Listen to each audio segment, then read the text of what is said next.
Mr. Serrano, I apologize if I'm interrupting. The chambers are muted, so those of us on Zoom can't hear. Well, thank you, legal counsel Josh Nelson. How about now? Can you hear us? Yes, I can. Thank you. All right. Because of that issue, should we just start one more time? Perhaps you can just announce that there's a quorum. Okay. And go to. Chair, we have a quorum. Thank you.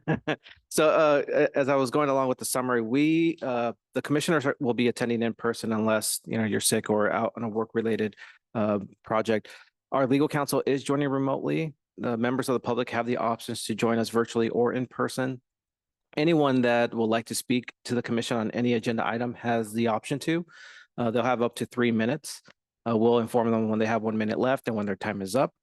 We will also request who's speaking to state their name. And if they're joining us via conference call, if they press star 9, that allows them to raise their hands.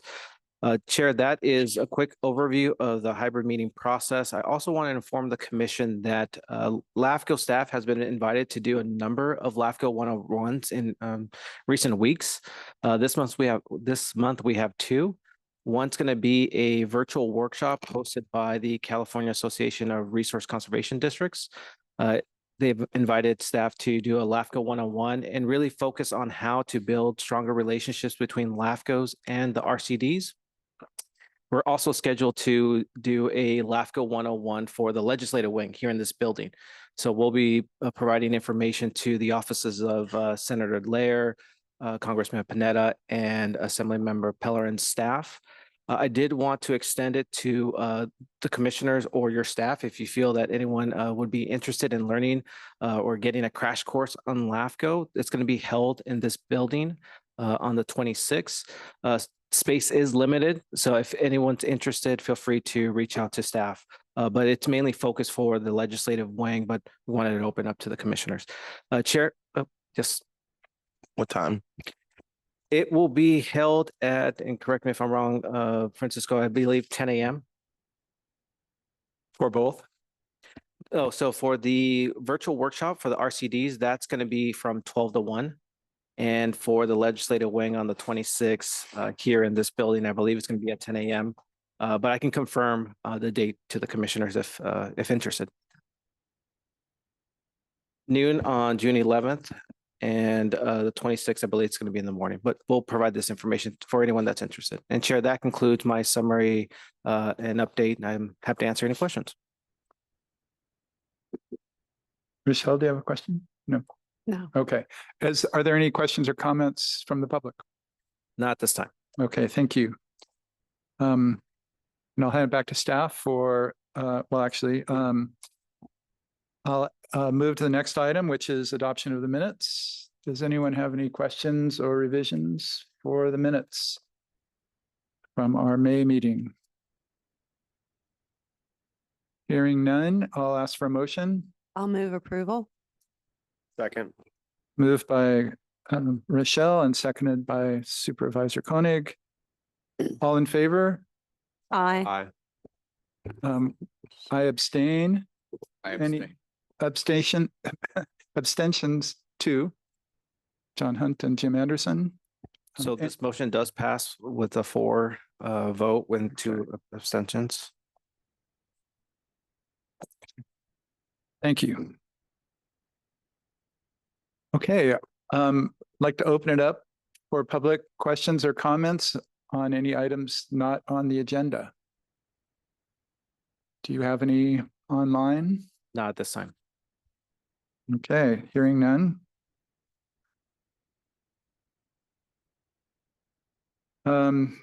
We'll move to the public hearings. The first item is extraterritorial service agreement for the Boulder Creek Fire Prevention District Station. Staff, do you have a presentation? It'll be brief. Thank you, Chair. We received an application to consider allowing CSA 7 to provide services outside their jurisdictional boundary to a parcel owned by the Boulder Creek Fire Protection District. It's their fire station. It appears to be a typical ESA, but it's actually part of a larger effort by the county and the court receiver and specifically Big Basin Water Company. As the commission is aware, the court appointed a receiver to oversee and manage the operations of this private entity. And Big Basin Water is primarily providing water services to over 600 connections, but they actually also provide sewer to 33 parcels. 32 of those parcels are actually within CSA 7. And during these last year or so, the county and the receiver have determined that the most logical provider for sewer for these residents is under CSA 7. So they've been able to work on this effort. The county has approved the funding necessary to take over sewer responsibilities. And as I mentioned, 32 of those 33 parcels are already within CSA 7, though that does not require LAFCO action. However, the last parcel, the one owned by the fire district, that's outside CSA 7. But time is of the essence. The receiver has mentioned that it's not sustainable and they probably can no longer provide services as quickly as July of this year, so next month. So it was paramount for the county and the receiver to develop this partnership and assume responsibilities as soon as possible. And they're planning on doing that. But annexation takes 6 to 8 months to complete. So we, meaning the county and LAFCO, determined let's do a two-part process. One is present this ESA as a temporary precursor to annexation. And then assuming that the commission approves this, then the county and LAFCO will work on the annexation process. We did put a deadline in the resolution that this parcel should be annexed within 4 years. The county staff has indicated that they're planning on submitting an application later this year. So we are planning to present the annexation to the commission in early 2025. But that being said, just to quickly summarize the staff report and LAFCO's analysis, this ESA was initiated by the county. They are also planning on initiating the annexation. This reflects the ongoing efforts by the receiver and the county, and actually LAFCO and all the other stakeholders. But more importantly, this fulfills the requirements under state law and under our policies. Therefore, staff is recommending that the commission adopt the draft resolution approving this ESA with the condition that this parcel be annexed into CSA 7 within 4 years. And I'm pretty confident that will happen well before the 4-year deadline. With that, Chair, that concludes my presentation. I'd be happy to answer any questions. I'll open the floor to public comments. Do we have any on the phone or online? No, sir. Any comments, questions? Rochelle? Because I know everything, right, about CSA 7. Okay, so the whole big picture, which I'm good at, are we is the county going to annex the additional leach fields that are owned by Big Basin Water Company, and so that they could start managing that better? The leach fields that are out there now that the county owns aren't actually in the greatest shape unless something happened in the last 5 years that I don't know about, but I think it would be a good move. I mean, is there a big picture? And this is just a little piece and it's all been kind of figured out. Sure. I'll defer to our county rep that's here today. So I really appreciate Ms. Carolyn Burke. Hi there. Carolyn Burke, Assistant CDI Director. So we are working on the CPUC agreement that will transfer the assets of Big Basin Water Treatment Plant to the county to be able to run that. So as far as you're talking about CSA 7 Zone 1, which is the existing sewer service and water service, well, just sewer service. Right now, this is going to be a separate area. So it's at the Fallen Leaf neighborhood. Yeah. And so right now there's no plans for a larger picture. We're trying to get that plant operational. The state has agreed to some funding to be able to do new sludge tanks and things like that. So right now we're just looking at keeping it operational, and we haven't developed any larger plan to commingle Too. So those then two. my question about capacity isn't an issue, Mhm. but what I'm talking about is in that picture, maybe Exhibit 1, if you could bring that up. I don't have exhibit Oh, one okay, so in, in that picture, it's been cut off. But there's a road that goes from Fallen Leaf up the mountain, Mhm, and there's two different sets of leach fields. mhm, One is for Big Basin and one is for CSA 7. mhm. So you're going to be managing that leach field as part of this in Yes. order, but it's only going to be Big Basins For right now. for right Yeah. now. Okay, Mhm. Yeah. Okay. thank you, Carolyn. Thank you, Rochelle. thank you, Ms. Burke. Really appreciate it. Any other questions from commissioners? I'll move the staff recommendation. Second. Moved by Supervisor Cummings, seconded by Supervisor Koenig. All in favor? Aye. Opposed? Abstentions? Motion passes unanimously. Thank you. The next item is dissolution of Reclamation District 2049. Staff presentation. Thank you, Chair.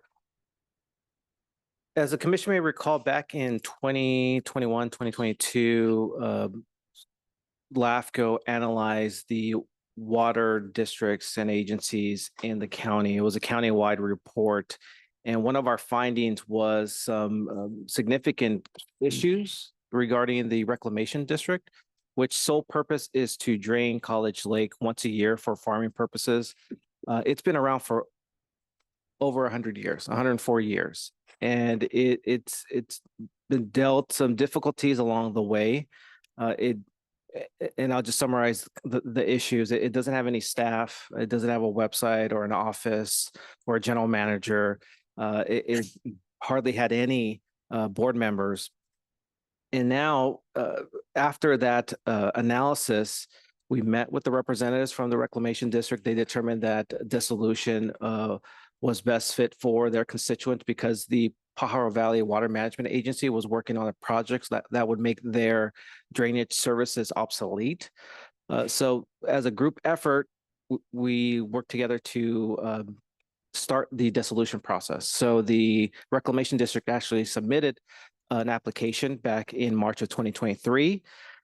Since that time, their application remained dormant, and they went from a depleted board to only a single board member. Therefore, they could not take any action. They don't even have an active budget at this time. So almost a year has passed. This commission terminated that application in February of this year and initiated the dissolution on their behalf in accordance with state law.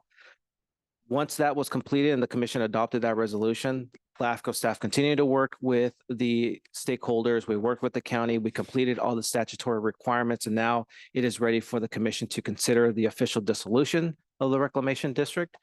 The staff report goes over the entire analysis, but again, I just went over the key findings. But more importantly, again, as I mentioned in the previous agenda item, this fulfills the requirements under state law and in our policies.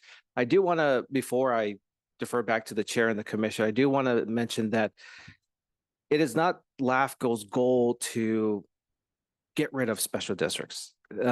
Our intent, and you've heard LAFCO staff say this, we're looking for efficiencies. And this was not a top-down approach. This was something that the affected agencies, PV Water and the Reclamation District representatives worked with LAFCO to make this determination. And we're not losing a special district. We're gaining efficiencies. We're gaining economies of scale. We're gaining a more sustainable successor agency that can provide services to these constituents. So again, this is something that the legacy of the Reclamation District will continue under a new banner. I really appreciate their purpose, but sometimes with special districts, they meet their needs. And as LAFCO, we look for ways to be more efficient. Does the status quo work, or is there another way of doing it? And this is the case where we work together with the affected agencies, and we came to this conclusion. With that being said, staff is recommending that the commission adopt this draft resolution approving the dissolution of the reclamation district and identifying that the Pajaro Valley Water Management Agency be the successor agency. And that concludes my presentation. I'll defer back to you, Chair. I'm happy to answer any questions. Thank you. I'll open the floor to public comments. Are there any online or on the phone? No, sir. I'll open for commissioners' questions or comments. Are there any funds still held by the reclamation district? And if so, where are they going? At this point, there is approximately $30,000 to $40,000 left in their checking account, for lack of better terms. Under the terms and conditions, we have determined that all assets and liabilities, including that $30,000, $40,000, will be transferred over to the successor agency, meaning PV Water. Just out of curiosity, how, if this has been drained every year for over 100 years, I guess, who's been in charge of conducting that service if there hasn't really been a functional reclamation district? Great question. So they contracted with an outside company to do that. They did have a weir, which is like a dam, but that has been deteriorating. So there was no maintenance on it. So there was a lot of environmental issues with that. This is the first year that they didn't even drain College Lake because they didn't adopt a budget. So they weren't collecting any funds from the affected landowners. But yes, their services had been depleting over the years. And that's just been for a number of reasons. It was an outside company that was doing it. Any further questions or comments? I'll entertain a motion on the recommended Move action. Approval of staff recommendation. Second that. Moved by Rochelle Lather and seconded by Jim Anderson. All in favor? Aye. Aye. Abstentions, opposed? Motion passes unanimously. Thank you. Okay, our next public hearing item is the service and sphere review for County Service Area 57. Staff, do you have a presentation for us? Yes, and also I'll try to keep this one brief. This is another service review that we've been conducting for the CSAs this year. The next one is CSA 57, located in the Woods Cove community area, kind of in the central part of the county. Their purpose is to provide stormwater drainage services as well. They have approximately 300 residents. They are facing some fiscal challenges. These last 2 fiscal years, they've ended in a deficit. That's something that they're trying to address. They're looking into finding ways to look at how they collect their benefit assessments. Unlike other CSAs in the county, they actually have built in, when they formed the CSA, an increase in their assessments. And so they have that luxury. However, they've noticed that the amount that they're collecting is still not enough to provide the services. So that's why back in the previous service review, back in 2019, the commission requested that the county develop a long-term improvement plan.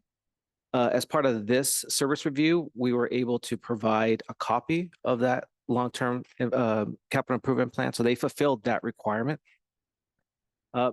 There's also a need for transparency. This is something that LAFCO staff has really highlighted for all CSAs, of that a need to just increase the amount of information available for the public in regards to CSA 57, which is a special district, just like a water district or a fire district. They should have information relatively available for the public. So we requested that the county staff work on more transparency. Finally, the sphere, it is coterminous with their jurisdictional boundary, meaning LAFCO has determined that there is no need for growth at this time, that the level of service should remain just solely in the Woods Cove community.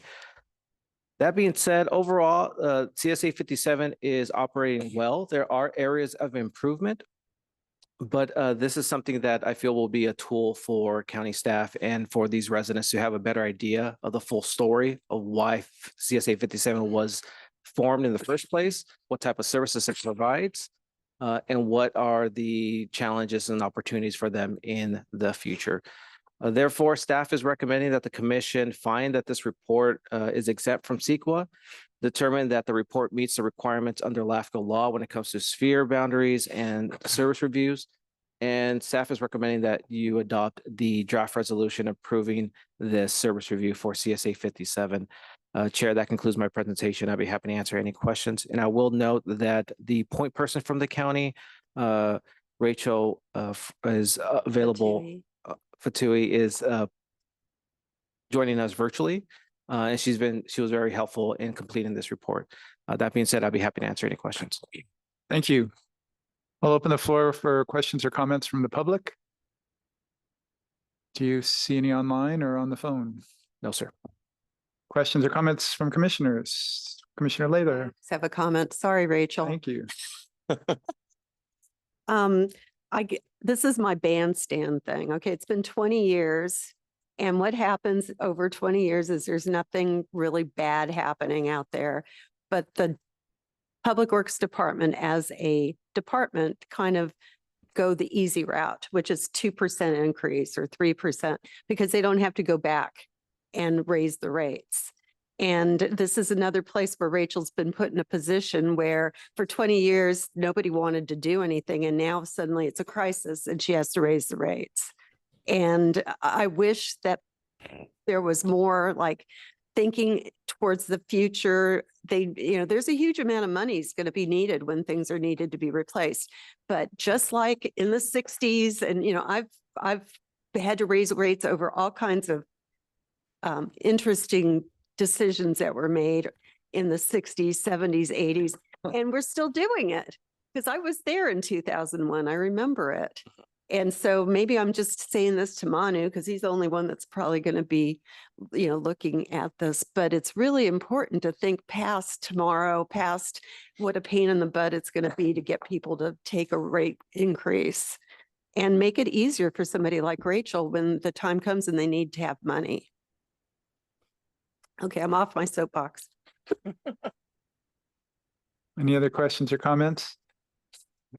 I would like to ask, I believe, as part of the sphere review, there was a description of a study that was done looking at, there's a study done to look at future needs. Is that correct for this district, or am I mixing things up? Yeah. Yes, so in the last service review, we requested that they look at a long-term maintenance plan. Mm-hmm. And they did complete that. It was attached as an appendix Right. to this service review. And it really covers what Commissioner Lather was mentioning of the need to look at how the assessments are increased and maybe not just look at CPI, maybe look at other factors that could benefit increasing the revenues. And the county representative, Ms. Rachel, is here. She wants to add some questions. But yes, LAFCO did request for them to provide, to look beyond tomorrow of what are the needs within CSA 57 and how it's going to be funded. And I think they took a step forward in developing some type of strategic plan to address those needs. And we included that in our analysis. Thank you. Rochelle?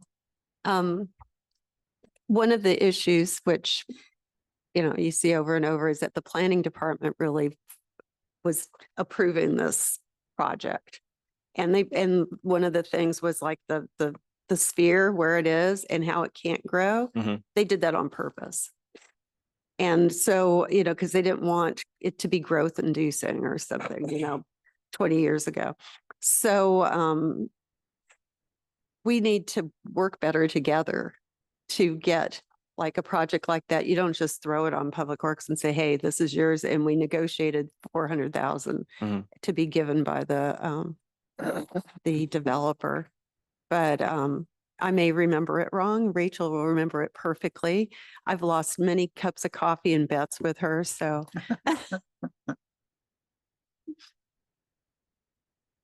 Okay, thank you. Rachel, would you like to address these questions? I think it's not turned on. There's a little gray switch. The gray button on the stem.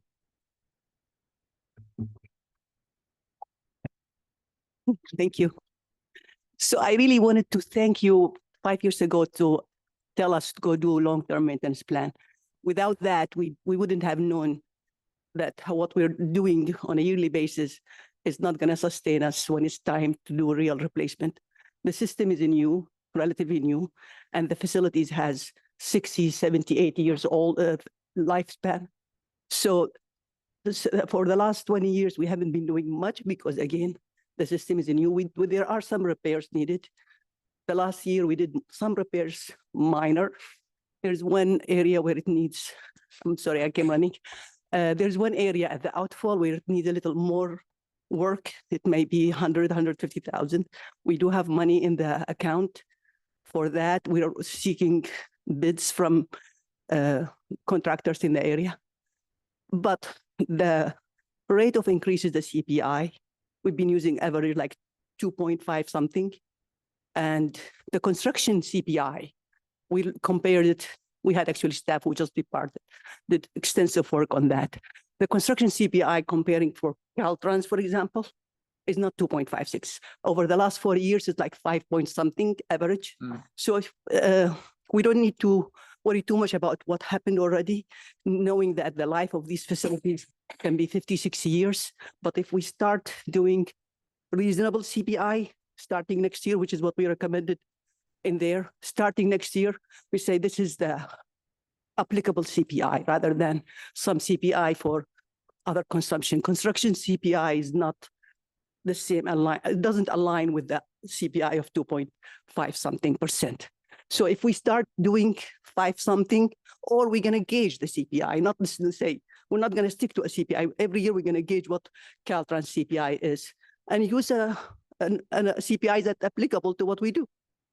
So if we start doing that the next 50, 60 years, by that time, we're not going to need to come back and tell people you need to pay 4, 5, 6, 10 times what you're paying now, which can be the case if we don't arrest it now. Any other questions or comments from commissioners?